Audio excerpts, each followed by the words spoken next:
Hi everyone, welcome back to this channel. In this tutorial, I will show you how to visit your Easter garden event even after the Easter event has ended in Grow a Garden. So first just go to your main garden and look for this wooden mailbox and then just tap on view, and then in here just simply tap on load at the Easter part like this, Easter menu, and then just simply tap on it, and just like that you will automatically be teleport back to your Easter garden like this. You can see it like this.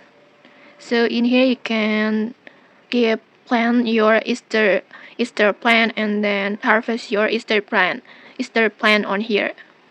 You can still visit this Easter garden anytime using this simple method. And okay, that's it. If you found this helpful, don't forget to like, comment, and subscribe for more tutorials. Thanks for watching and see you.